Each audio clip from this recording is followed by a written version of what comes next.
carinho. Olá, eu sou Luciane Cotes e falo da Escuta que Abraça. Vou fazer a minha audiodescrição. Eu sou uma mulher negra, estou usando óculos bege, um vestido azul marinho, estou sentada em uma cadeira e atrás de mim tem uma estante com livros, plantas e alguns enfeites. Dando aí continuidade às inspirações e reflexões do livro Amorosidade, a cura da ferida do abandono. E vamos olhar o capítulo 3, que tem como título A Tarrafa Vibratória da Solidão. Se você não viu o prefácio, a introdução e os outros capítulos, é só conferir aí na playlist nas segundas com amorosidade. Esse nome chama atenção, né, gente? A Tarrafa Vibratória da Solidão. E aí? Como você entende solidão? Irmã-se traz a solidão no lugar de não estar sozinho, mas sim estar com pessoas em volta, mas mesmo assim sentir-se sozinho. E essa solidão vem de um abandono de si, uma total desconexão ao ponto de nem mesmo você se pertencer, ou sentir que se pertence, que está ali você com você mesmo. Tem uma parte que diz: desconectado de sua grandeza e abundância, o espírito sente-se frágil, desnutrido, seco de emoções, sedento de alegria. Assim, passa a agir desastrosamente, tentando aproximar as pessoas de si, quase sempre da pior forma possível, acabando por afastá-las ainda mais. Então essa busca, né? Porque como eu não me conheço, mas eu me desconectei, eu busco uma reconexão, mas eu busco através do outro. E aí vou tanto buscando o outro que ele vai se afastando, porque como eu estou completamente desconectado de mim, eu nem apresento quais são de verdade as minhas características, ou as minhas qualidades, ou os meus defeitos, a minha persona. E aí eu vou buscando mais e mais estar com pessoas, e elas vão cada vez mais se afastando. Porque essa desconexão também gera um padrão vibratório. E aí, se eu me aproximo estando desconectada de alguém que quer uma conexão, eu percebo isso de forma vibracional e automaticamente vou me afastando. Por isso que a solidão também aumenta em casos de tristeza profunda e de depressão, né? Porque às vezes a gente encara que o que as pessoas estão passando, eu já passei por um quadro depressivo, a impressão que se dá é que quem está de fora encara isso como uma questão de esforço. Não basta a gente se esforçar para... E aí olha e fala, você não está se esforçando tanto, por isso que você não consegue sair desse quadro e eu vou me afastar. E aí isso amplia o nosso lugar de solidão, de não merecimento de estar com o outro. E aí às vezes a gente vai trazer como defesa, né, os amores líquidos, quando a gente fala do afastamento das pessoas. A gente vai puxar Bauman, né, que fala dessa fragilidade, liquidez mesmo, dessa coisa passageira dos amores atuais. Mas isso surge deste lugar de solidão, ou a solidão surge desse lugar dos amores líquidos? É igual o que nasceu antes, né? O ovo, a galinha. Nessa construção de precisar estar com o outro para me sentir potente ou para enxergar a minha potência, nós fomos emprestando uns aos outros algumas personas, alguns personagens nossos, que a partir disso se alimentavam dentro da visão do outro, dos elogios do ser-estar do outro, e nessa construção a gente foi se afastando. Nesse afastamento, a solidão encontrou morada. E a partir disso, a construção nossa de solidez em termos de relacionamento ou de relacionar-se uns com os outros foi diminuindo cada vez mais. Porque se eu não consigo estar comigo, estar no presente, como é que eu consigo proporcionar isso ao outro? Qual é o balizador que eu uso para saber que eu estou com o outro, entregue ao outro, se eu não estou entregue a mim? Se eu não me relaciono bem comigo? Se a solidão foi para esse lugar deste buraco, desta falta de tudo.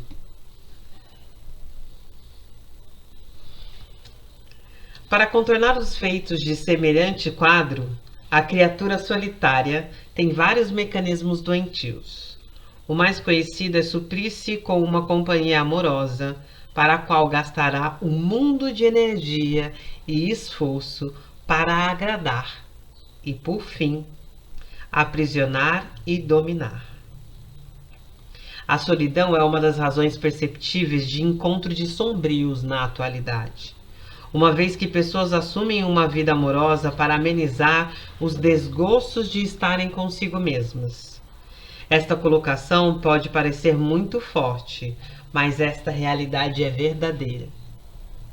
Hermance, quando traz esse encontro de sombrios, ela fala muito no lugar da luz e sombra, né? Do que está no consciente e do que está no inconsciente. Então, do que eu não vejo, mas mesmo não vendo, não compreendendo, isso movimenta a minha vida. Vou trazer um exemplo meu, porque a nossa história é a melhor história que a gente pode contar, não é mesmo? Eu sempre busquei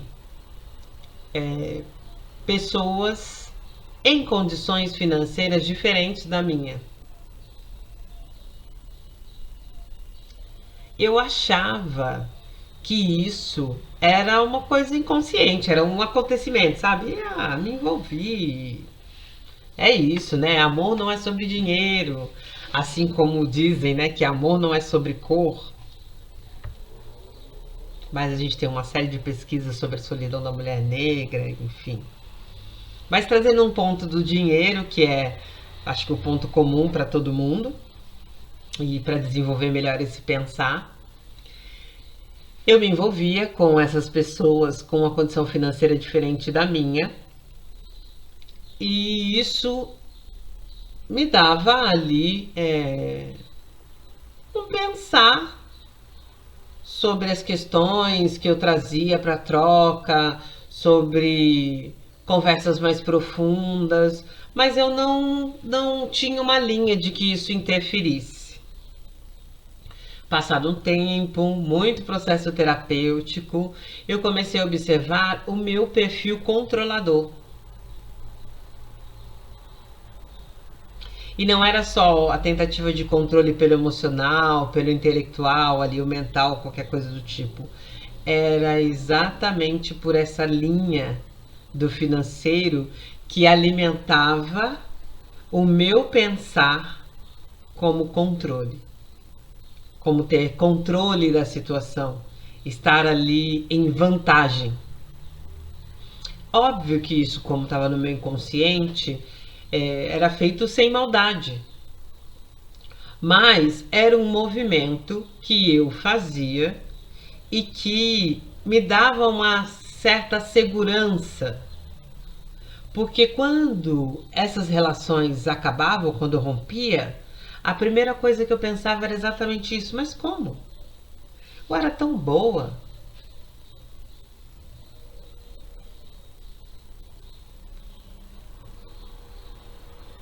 Caiu alguma ficha aí sobre esse movimento? Eu era tão disposta. Eu nem dava despesa. Quem mantinha a casa financeiramente era eu. Porque esse lugar de fato alimentava a minha sensação de controle. a falsa sensação de controle. Porque a gente não controla nada, gente. Nem o nosso intestino. A hora que ele quer funcionar, ele funciona. E aí, se a gente não for dar conta disso. E a gente vai falar disso no próximo capítulo, inclusive. A gente vai falar um pouco dos perfis controladores. Mas voltando aqui para esse da tarrafa vibratória da solidão, esse é só um dos pontos que em terapia eu consegui observar e que me movimentava. Então, era só um dos pontos que estava na sombra, que me movia e que só depois de trazer à luz é que eu consegui confirmar isso e observar os meus movimentos futuros, os meus movimentos que vieram depois deles, e ver que existia ali um padrão de envolvimento com pessoas que tinham condição financeira diferente da minha, para que eu pudesse manter o controle sobre essas pessoas. Percebe o encontro de sombrios? Eu, na minha sombra, de deter poder sobre o outro através do financeiro, atraía pessoas que em suas sombras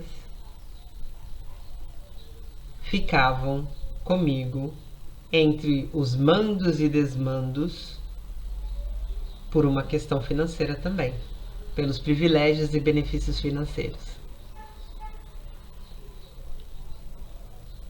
Então, quando a gente observa o que está nosso na sombra, que é através de processo terapêutico, enfim, a gente consegue se movimentar e entender um padrão para a partir dele romper, se a gente quiser. Se esse padrão trouxer esse sofrimento.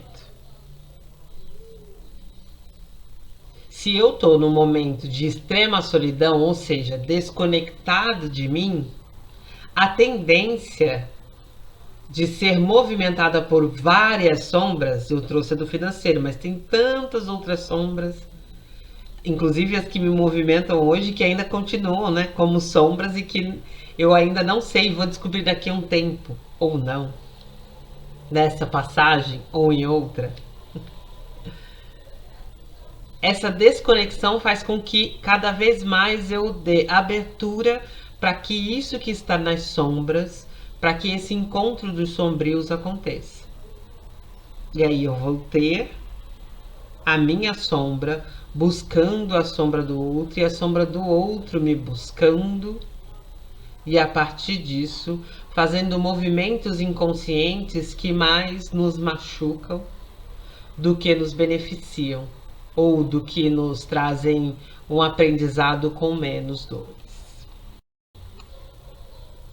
E seria incrível, né, imaginar que a gente se encontra por amor, mas na maior parte das vezes não é. Outras coisas nos motivam para que o encontro relacional aconteça. E essas questões todas, elas estão muito bem guardadinhas, né, por conta de traumas, experiências não bem-sucedidas, que nós acabamos arquivando aí dentro de uma caixinha. E falando aqui dessa vivência na terceira dimensão, na Terra, esse é um lugar em que o sofrimento se faz presente. A linha de que nós estamos aqui e que dá para ter uma vida assim sem sofrer, ela é uma linha tão ilusória quanto a ilusão de viver essa vida como uma vida real. Pois é. Nós estamos aqui em sofrimento. Eu gosto de pensar que nós estamos aqui por uma função. Parte dessa função envolve sofrimento, parte desse sofrimento envolve aprendizado. Mas eu não sou da linha que romantiza o sofrer para se aprender, porque senão nós não romperíamos com a violência. E não há porquê, motivos ou razões para a gente ignorar a violência. A violência ela não pode ser ignorada, ela tem que ser combatida. Ela tem que ser suspendida. Temos que romper com os ciclos de violência. Eu acho que está dentro do nosso aprendizado romper com ela. Mas não que a partir dela ou do sofrimento a gente tenha que aprender. Não sei se me fiz entender. Coloquem aí nos comentários, enfim. Mas uma das questões de viver aqui nessa terra de provas e expiações, como dizem os espíritas, e Emmanuel fala bastante disso nesse capítulo, a gente fica pensando, mas e aí? Se você diz lá atrás, né, que a gente tem um contrato reencarnatório. Então, nos outros capítulos a gente falou um pouco disso, né, da reencarnação, da programação para essa passagem aqui na Terra. Então, e se o sofrimento, você também olha parte dele como um aprendizado, então eu escolhi vir para cá para sofrer? E aí tem uma pergunta dessa, de Kardec para os espíritos, está lá descrita no Livro dos Espíritos, a questão 259. Parte, a irmã se trouxe no livro, eu vou ler essa parte. Do fato de pertencer ao espírito a escolha do gênero de provas que deva sofrer, ser-se-á que todas as tribulações que experimentamos na vida, nós a previmos e buscamos? E aí os espíritos respondem: todas não, porque não escolhestes e previstes tudo o que vos sucede no mundo, até as mínimas coisas. Escolhestes apenas o gênero das provações. As particularidades correm por conta da posição em que vos achais. São muitas vezes consequências das vossas próprias ações. Eu gosto de traduzir para o hoje, né? Mundo contemporâneo. Tem uma prova para fazer. Prova da escola ou concurso público, enfim. De português e de matemática. Está lá escrito no edital. Tem prova de português e de matemática. Eu vou estudar questões de português e de matemática. Então, vou aprender sobre português e matemática. Se eu não estudar, a tendência de eu ir mal nessas provas, ou de português ou de matemática, ou nas duas, é grandiosa. Porque eu não tenho conhecimento sobre isso. Mas eu não sei especificamente quais são as questões que vão cair na prova de português e matemática. Por isso que o estudo, quanto mais amplo, melhor. Apesar de no edital ou quando a gente vai fazer a prova, o professor falar a página tal e tal e tal vai cair, eu não sei exatamente qual parte da página vai cair. É dessa forma.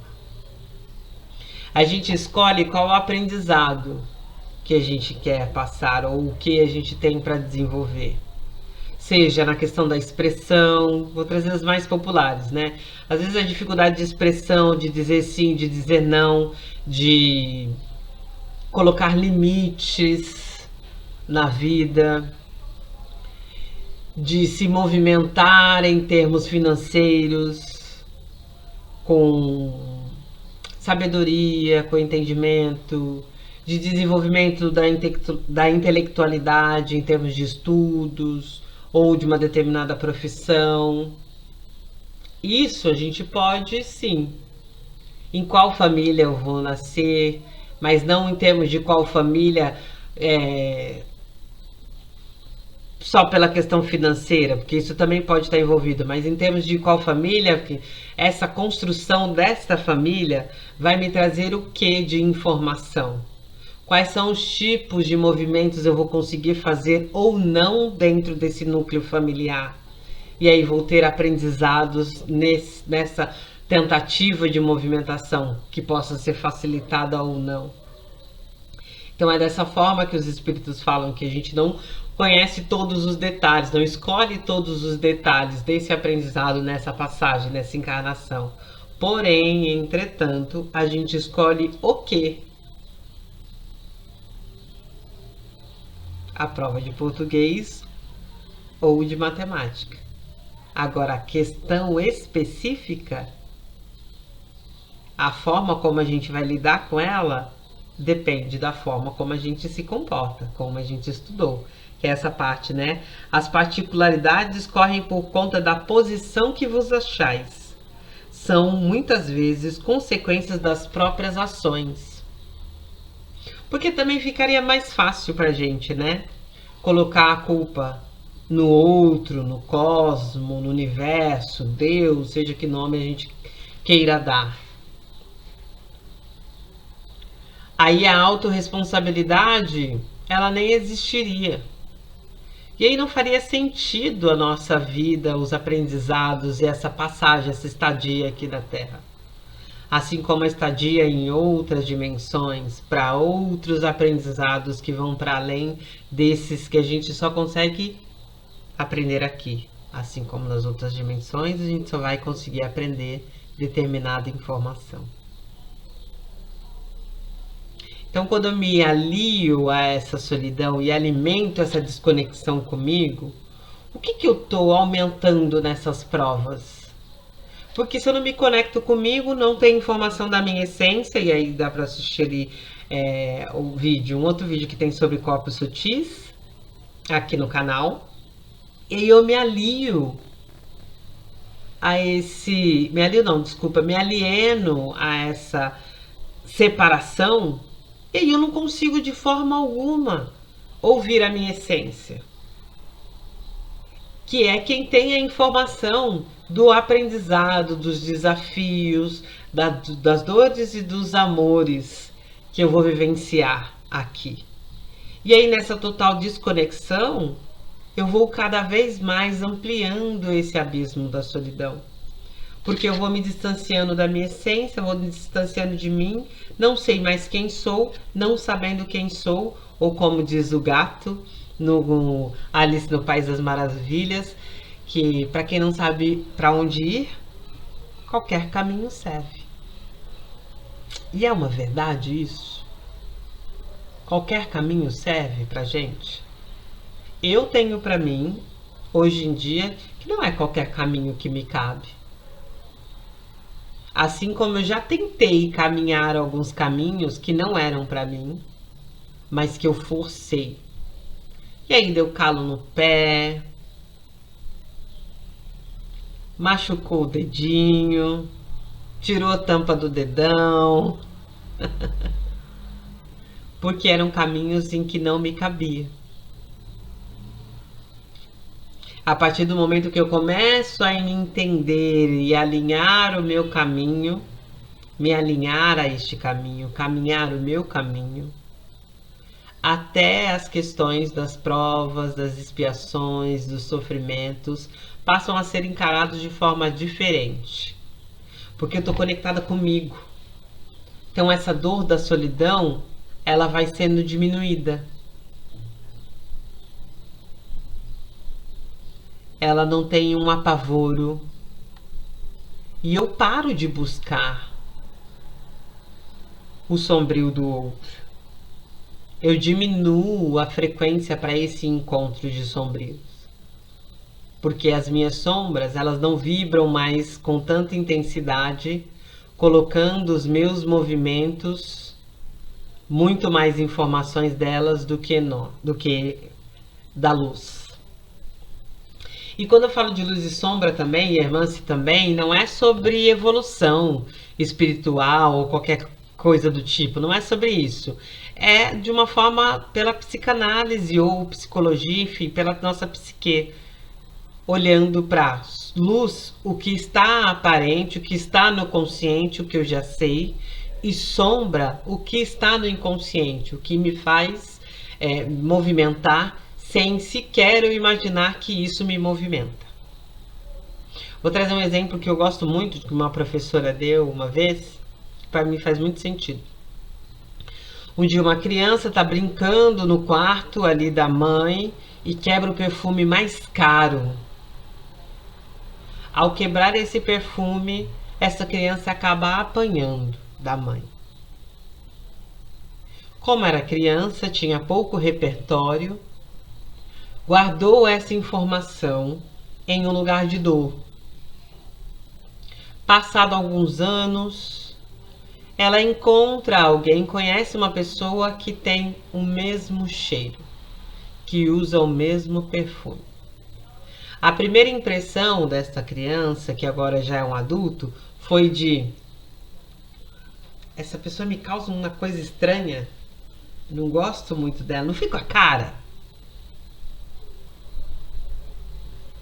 Mal ela imagina que esse episódio da infância, da quebra do perfume, da surra, do apanhar por aquela situação, da violência, foi guardado nos seus registros ali de memória do inconsciente como um lugar de dor. E a primeira coisa que a memória resgata esse lugar de dor é através do cheiro. Ou um outro teste que dá pra gente fazer é: pensa num sorvete. Agora eu vou trazer o sabor. Pensa num sorvete de chocolate. Quando eu penso num sorvete de chocolate, o meu sorvete, que na verdade não vai ser nem de chocolate porque eu não gosto muito, mas se eu estivesse tomando um sorvete de chocolate, ele teria cobertura,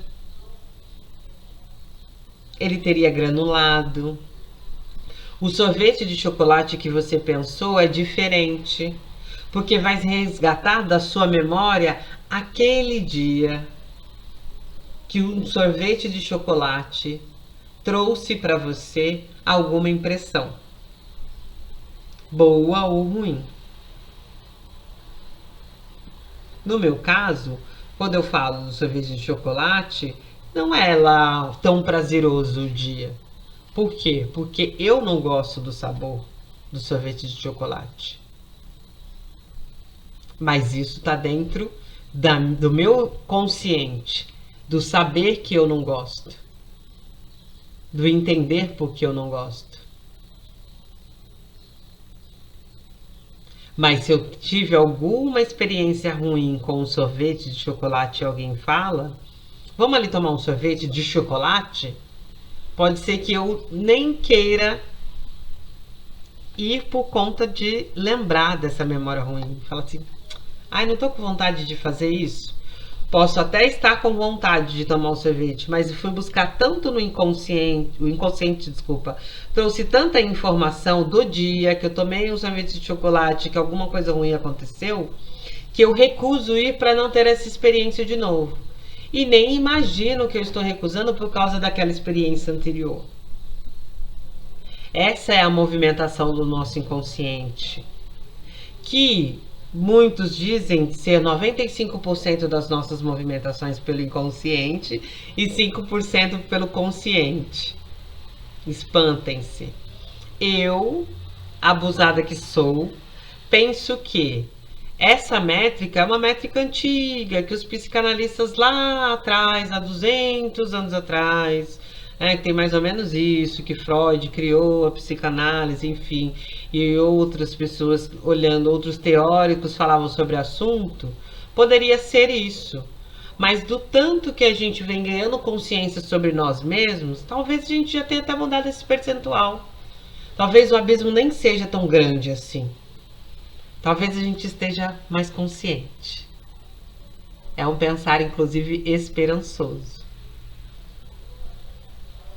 Então, todas as vezes que eu me desconecto de mim, eu dou mais alimento para que esse inconsciente se manifeste, para que essa sombra se manifeste. E a solidão é um dos grandes motivadores desse afastamento de nós.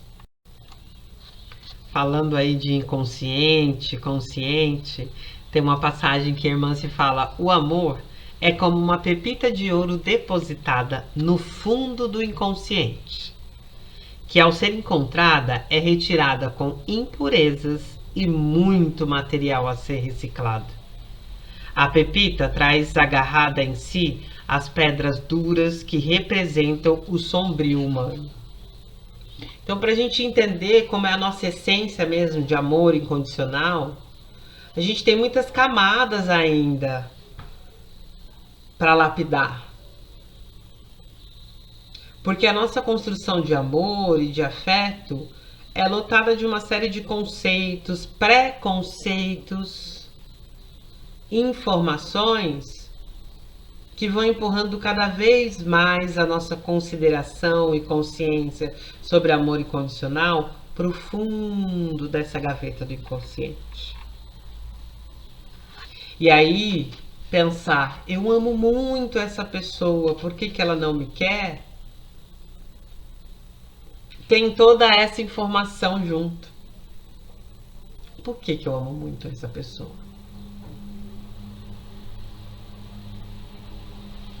Voltando um pouco para minha experiência, né, do controle, me envolver com pessoas com situação financeira diferente da minha. Era por amor?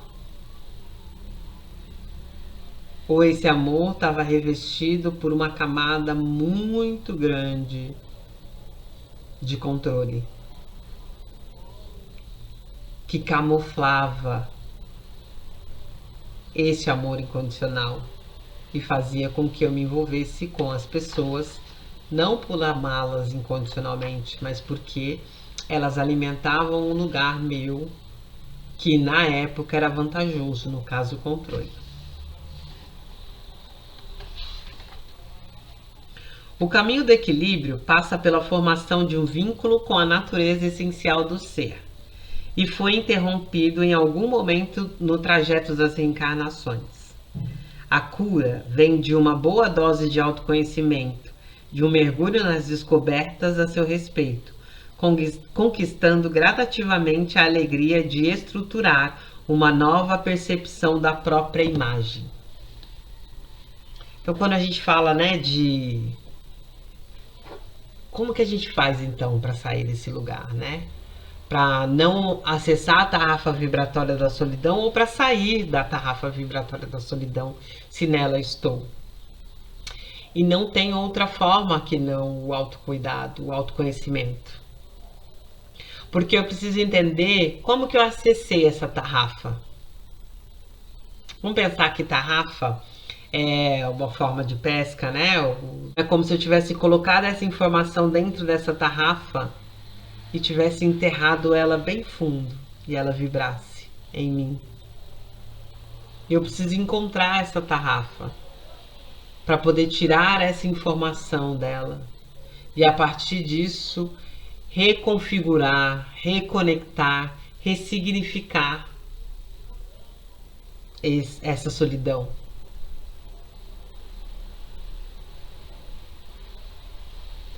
Reconectar comigo, com o meu interno.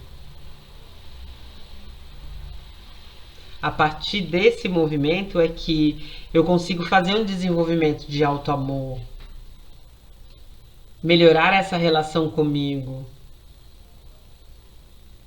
diminuir a busca de mim no outro, para que o outro me ajude a encontrar uma coisa que só tem em mim. Só eu sei onde está a tarrafa vibratória da solidão.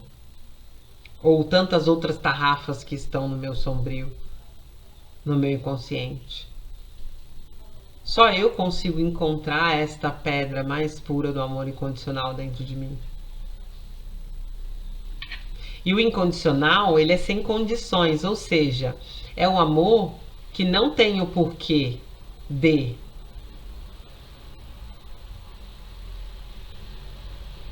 E não é um amor pela perfeição. É o amor pela totalidade, incluindo as imperfeições.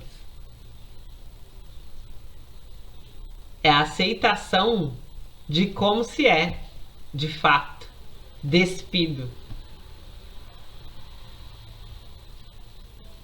lapidado. O amor incondicional já deixou todas as outras impurezas por aí.